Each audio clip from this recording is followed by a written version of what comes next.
Kimia Farma didirikan pada tahun 1817 oleh pemerintahan Hindia Belanda, menjadikannya perusahaan industri farmasi pertama di Indonesia. Pada tahun 4 Juli 2001, Kimia Farma resmi menjadi perusahaan publik dengan nama PT Kimia Persero Tbk atau biasa disebut dengan KF. Hingga kini, Kimia Farma telah mempekerjakan lebih dari 10.000 karyawan dan memiliki 8 anak perusahaan di berbagai bidang kesehatan. KF memiliki 4 segmen usaha utama, yaitu segmen manufaktur, distribusi, retail, dan lainnya. Produk yang dihasilkan meliputi obat generik, obat OTC dan herbal, produk etikal, dan serta kosmetik. Kimia Farma juga dikenal sebagai perusahaan healthcare, terintegrasi dari hulu ke hilir. Dengan memiliki 10 pabrik, 48 distributor, lebih dari 1.000 apotek, 356 klinik, dan 56 laboratorium medis di seluruh Indonesia. Model bisnis terintegrasi ini memungkinkan Kimia Farma menangkap peluang di sepanjang value chain, dari produksi hingga layanan langsung ke masyarakat. Pada tahun 2024, Kimia Farma mencatat pendapatan sebesar 9,94 triliun dengan kontributor utama berasal dari segmen distribusi sebesar 48,32% dan juga segmen retail sebesar 38,09%. Berdasarkan data kepemilikan per 30 Juni 2025, struktur saham PT Kimia Farma Tbk masih didominasi oleh induk usahanya yaitu PT Bio Farma Persero yang menguasai sebesar 89,82% dari total saham beredar. Sementara itu, investor publik atau free float memiliki porsi sebesar 10,18%, setara dengan sekitar 566,6 juta lembar saham. Analisis keuangan PT Kimia Farma menunjukkan perbaikan kinerja keuangan yang moderat hingga kuartal pertama 2025. Meski menghadapi tekanan dari tingginya beban hutang dan fluktuasi harga bahan baku impor, sejumlah indikator keuangan menunjukkan adanya tren pemulihan yang konstruktif. Berikut analisis finansial dan valuasi terbaru Kimia Farma.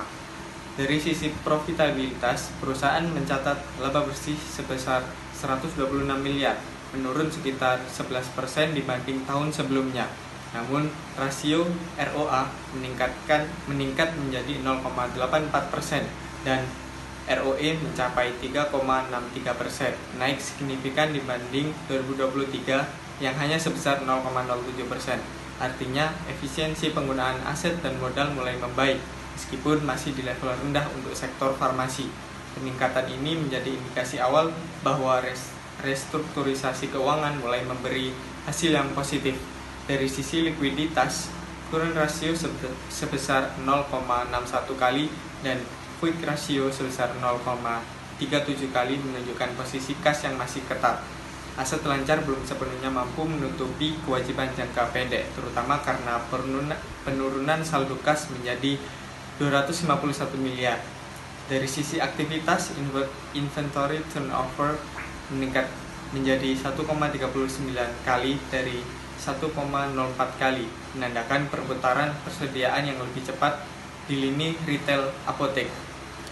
Namun, aset turnover sedikit menurun yang menunjukkan bahwa efektivitas aset dalam menghasilkan pendapatan masih perlu ditingkatkan. Kombinasi ini mencerminkan kondisi operasional yang lebih efisien, meski kapasitas aset lancar belum termanfaatkan optimal. Kemudian, enterprise value Kimia Farma tercatat sebesar 2,36 triliun. Angka ini lebih tinggi dari kapitalisasi pasarnya sebesar 2,34 triliun. Menandakan bahwa utang masih menjadi komponen signifikan dalam struktur keuangan perusahaan. Dengan kata lain, nilai Kimia Farma di mata investor tidak hanya ditentukan oleh harga saham, tetapi oleh besarnya kewajiban yang harus dikelola untuk mempertahankan operasional bisnisnya. Selanjutnya, rasio EV terhadap EBITDA untuk Kimia Farma berada di level 6,7 kali dibandingkan dengan rata-rata industri farmasi nasional yang berkisar antara 8 sampai 12 kali.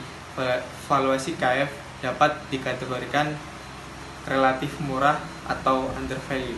Namun angka ini perlu dibaca dengan hati-hati. Rasio yang rendah bukan selalu sinyal positif Bisa juga menunjukkan bahwa profitabilitas perusahaan masih lemah atau bahwa pasar belum melihat potensi pertumbuhan yang kuat.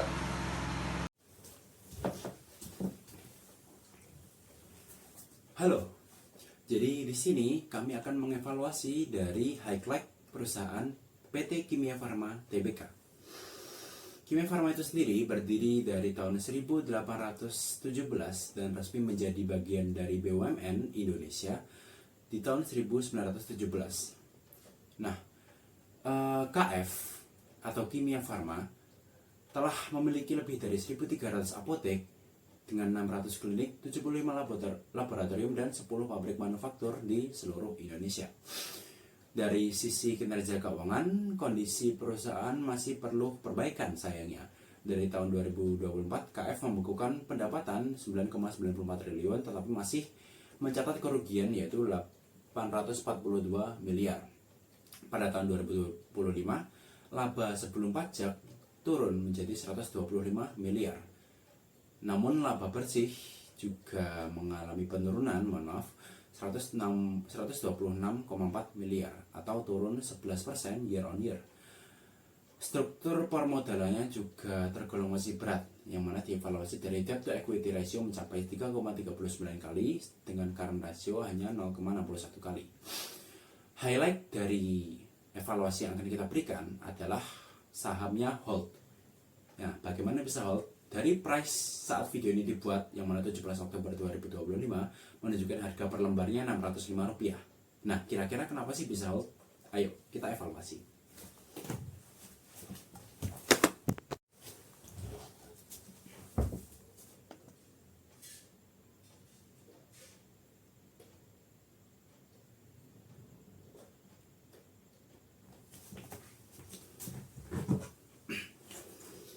Baik, industri farmasi di Indonesia masih menjadi pasar besar dan tumbuh pesat. Industri overview dan competitive positioning dari KF itu sendiri juga berpengaruh dari hal ini. Didorong dari populasi besar dan meningkatnya kesadaran masyarakat untuk menjaga kesehatan, Kimia Farma mencatat pertumbuhan terbesar pada pendapatan pada tahun 2023 triwulan 1 sebesar 11,78% secara year on year. Nah, tantangan utama dari KF itu sendiri adalah ketergantungan impor bahan baku obat atau BPO yang secara umum juga terjadi pada emiten lain dengan bidang farmasi yang sama di Indonesia. Sebesar 90% BPO adalah dari impor, sementara negara eksporter utamanya adalah Tiongkok dan Indonesia. KF sendiri telah berupaya lewat anak perusahaan Kimia Farma yaitu Sangwon Pharmacia KFSP yang sudah berhasil memproduksi 13 jenis BPO berbeda, tapi sayangnya belum cukup signifikan untuk menekan laju impor dari BPO itu sendiri. Nah, dari sisi regulasi, industri ini atau industri farmasi masih tergolong bisnis dengan highly regulated, yang mana mulai dari harga obat generik yang diberikan HET atau harga eceran total, sementara secara distribusi juga diatur ketat oleh pemerintah, yang mana hal ini membuat margin keuntungan dari KF itu terbatas sangat, karena harus menjalankan misi sosial sebagai BUMN, tapi sekaligus bekerja menjaga bisnis itu sendiri. Posisi kompetitif dari Kimia Farma memiliki 3 keunggulan utama, yaitu brand dan reputasi yang kuat sebagai BUMN, integrasi vertikal, dan juga riset hingga retail yang memberikan efisiensi dan kontrol rantai pasok. Dan yang ketiga adalah jaringan retail dan layanan kesehatan terbesar di Indonesia menjadi diferensiasi signifikan dibanding kompetitor lainnya. Sayangnya, dari keunggulan atau kompetitif ini juga lahir beberapa ancaman. Yang pertama, kekuatan pemasok yang tinggi karena bahan baku yang diimpor atau BBO itu masih cukup tinggi, sebesar 90-95%. Persaingan yang ketat dengan pemain besar seperti emiten dari Kalbe Farma dan juga Temposcan. Tekanan harga dari kebijakan pemerintah, sudah ada HET, dan juga pemerintah juga sudah mulai melirik produk-produk kimia farma lainnya, entah itu dari VMS atau vitamin dan juga kosmetik maupun produk-produk herbal. Secara keseluruhan, KF memiliki posisi kuat di distribusi dan brand awareness, tapi memiliki kelemahan pada margin keuntungan dan efisiensi profesional.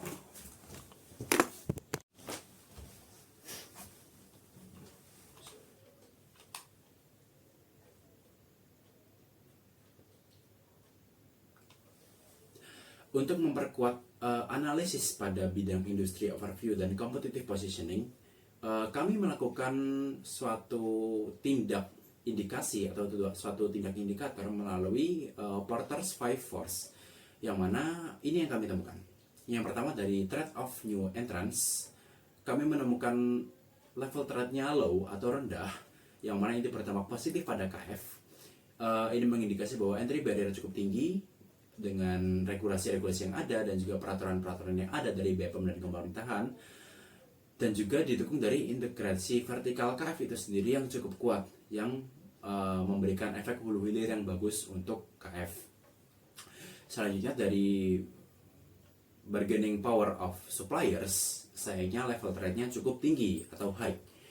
Ini berdampak negatif pada KF, mengingat bahwa secara umum farmasi di Indonesia, BBO atau bahan baku obatnya itu secara umum masih berasal dari luar negeri, berasal dari eksporter yang mayoritasnya adalah India dan juga Tiongkok. Next, bargaining power of buyers itu masih pada level moderat, level sedang, negatif tapi masih bisa dievaluasi. Apa sih moderat dari sini? Ini bisa dilihat dari harga eceran total yang dibatasi oleh pemerintah, diberikan margin. Dan juga banyak alternatif dari retail yang menjual barang-barang serupa atau mungkin barang-barang kompetitor serupa dari KF itu sendiri, yang mana ini masih bisa dievaluasi dari jangka panjang dan juga manajemen yang bisa diperbaiki. Selanjutnya adalah trade of substitutes, ini pada level sedang juga moderate, yang mana yang digarisbawahi di sini adalah level-level dari produk yang bukan produk utama KF, seperti produk herbal dan juga produk vitamin impor, yang mana itu cukup meningkat dan juga KF memiliki kompetitor pada level tersebut. Tapi dengan didirikannya anak perusahaan KSFP, maka KF diharapkan bisa memperbaiki posisi pada bidang ini. Selanjutnya pada bidang terakhir yaitu industri rivalry. Industri rivalry saingnya cukup tinggi level trade-nya, yaitu level high, dengan negatif utamanya adalah kompetisi ketat dengan beberapa bidang farmasi yang memiliki posisi lebih unggul, seperti Kalbe Pharma, Inaf yang sekarang sudah membangun posisinya dengan lebih baik, dan juga TSPC. Sekian.